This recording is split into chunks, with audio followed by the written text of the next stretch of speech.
Are we headed toward a recession or already in one? Well, there are a lot of ways to tell. Traditionally, 2 consecutive quarters of negative growth say we're in it. You can look at unemployment. The Sahm Rule triggers when the 3-month moving average of the unemployment rate is 0.5 percentage point above the 12-month low. Or the McKelvey Rule, which says basically the same thing, but with 0.3 percentage points. There's also the dreaded inverted yield curve when short-term Treasury yields exceed long-term Treasury yields.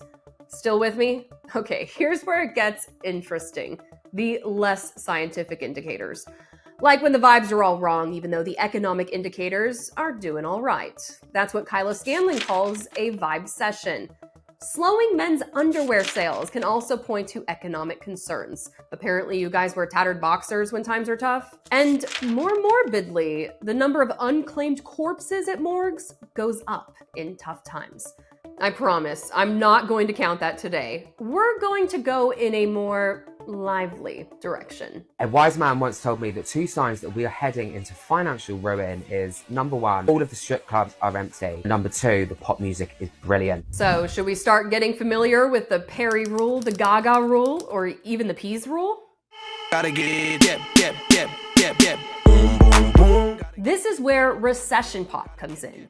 Can music tell us where the country's economy is headed? I would define recession pop probably from like the years just leading up to the recession. So like, end of 2007, probably at least through 2012. It's a retrospective label that we're using today in 2024 to apply to a particular body of work, which I would broadly describe as super cheerful dance floor bangers that came out sometime between 2008 and 2011. If not all the way to like 2014, because I think of the Euro crisis that was happening in 2012 as part of that recession era. Okay, so in short, recession pop is top 40 bangers that came out during an economic downturn.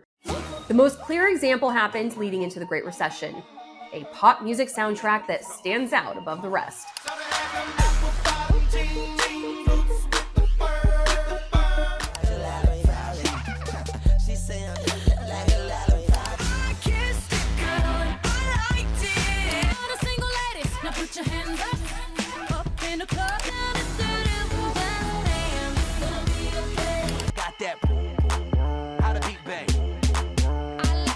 So is it really a thing? And more importantly, do today's hits slap enough that you have to worry about another financial crisis? To dig into whether there is any credence to the phenomenon, we didn't interview some economists. We went to the real experts. I'm Charlie Harding. I'm the co-host of the podcast Switched on Pop and a professor of music at NYU. My name's Joe Bennett. I'm a forensic musicologist and a professor at Berklee College of Music, and my particular area of specialism is popular song analysis. Every music fan can identify the songs that scored their core memories. I can feel it. Summer of '07, windows down, diesel truck purring, open road, and Riri on the radio.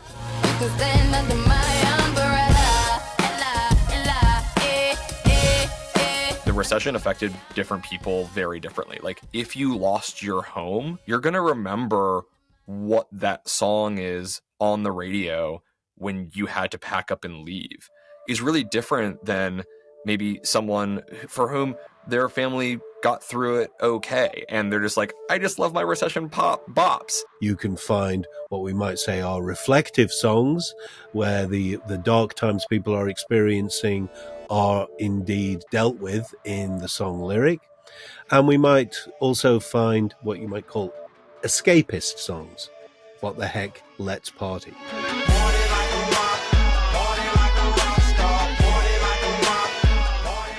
While recession pop is generally seen as exclusive to the Great Recession, music often reflects the times. Bing Crosby's Brother, Can You Spare a Dime was a big hit in the early 30s.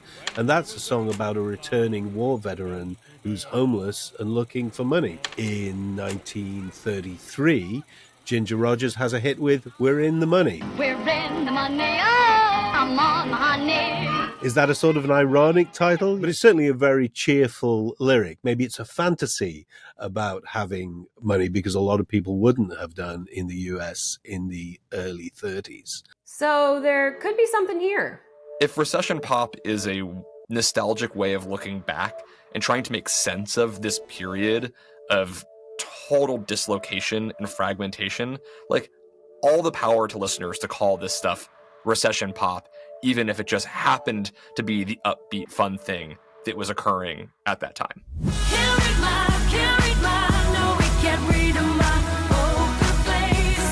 People are trying to make this connection to music that happened 10 to 15 years ago as a almost like detective with their red wire behind the board, and they're trying to like make all of these connections that are probably a little bit forced. And you know what? There are a lot of good reasons the term recession pop is resonating with 30-somethings today that may have less to do with the quality of the music or economic conditions. It fits with the general cycle of popular music nostalgia. A lot of the psychology research into nostalgia suggests that it works on something like a 15-year cycle. There's a phenomenon in pop music that suggests that all the best pop music was released in the same year, and it was the year you were 17. It's not just Bennett's opinion. There is a ton of research on nostalgia and when it really kicks in. Some say it takes 12 to 15 years. Others suggest it is a 20-year cycle. Some call it the golden 40-year rule. The only thing you can be sure of is that eventually, at some point, you will think fondly of your younger days. Did we really know at the time how good the pop was in 2007? It's more of an after-the-fact analysis, which is a fun and useful way of creating playlists, being nostalgic, digging into our memory, perhaps making sense of an era that was really dark and challenging for people, and making light of it after the fact. So songwriters are not necessarily social commenters, but like all of us, everyone who creates popular culture, they are living in that culture at the time they are making the object.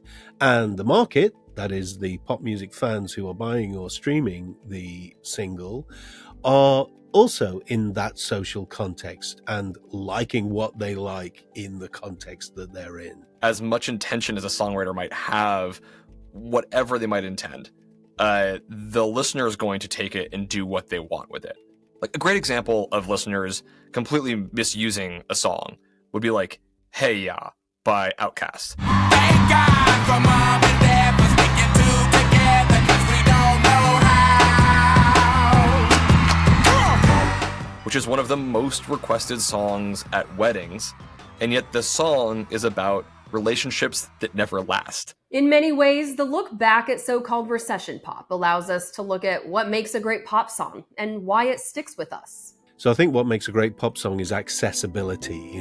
Particularly if you're releasing a single, you want it to appeal to millions of people. Well, it has to have an amazing concept, it has to have a memorable hook, and it has to capture the zeitgeist. Hey, I just met you, and this is crazy, but here's my number, so call me maybe. People talk about songs as, being instantly exciting. Immediacy in a song is one of the most important characteristics. Great pop song is elusive, right? It's like trying to play the Powerball. And what makes a great song has changed over the years. Today, more and more tracks are being discovered on short-form video apps like TikTok and Instagram. TikTok is a much faster moving medium, so people need to grab their audience's attention to stop them vertically scrolling onto the next thing.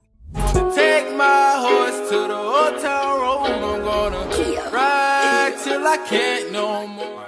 And as we know from TikTok, that sort of meme community will often seize on a particular part of the song, a particular audio excerpt, and use that to make its meme, its dance routine, whatever it is. While TikTok users need musicians to get to the meat early, pop songs have more to say in 2024 than ever before. There is this expectation that we are more giving of ourselves in our lyrics today. And so I think of an artist like Charlie XCX, who on Brat talked about how she wanted to write lyrics that were as if she was just texting a friend.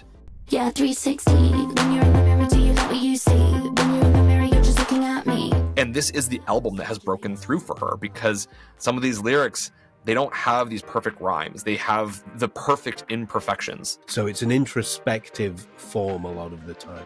But still, a lot of singer-songwriter material deals with the classic themes of songwriting, that is, romantic relationships and dancing.